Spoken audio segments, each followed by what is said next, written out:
ਤੇ ਲਓ ਵੀਰਾ दो बकरियां की लाट आ गई ने। तो बड़े दोस्तों की फरमाइश भी आई कि फौजी भाई वजनी बकरे लिया दो। तो आज जनाब भाइयों की फरमाइश पूरी की और वजनी बकरे लिया माशाल्लाह और पक्के खीरे माशाल्लाह बिल्कुल दो दांत होंगे पैन। और हाइट है दी 34 तो 35 इंच माशाल्लाह दी हाइट है।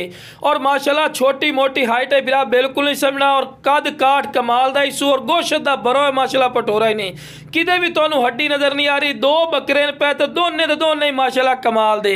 पहले नंबर ते नागरा बीतल ने, दूसरे नंबर ते ब्लैक बीतल अमृतसरी माशाल्लाह पठोरा ही ने।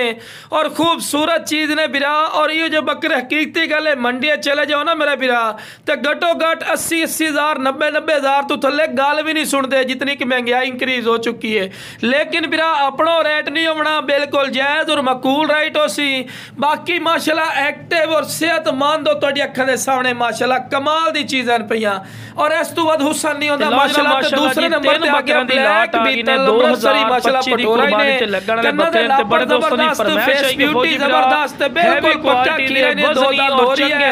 एदी बिरा 35 तो 36 इंच माशाल्लाह दी हाइट ने 35 इंच माशाल्लाह दी हाइट ने कमाल दी चीज़ है।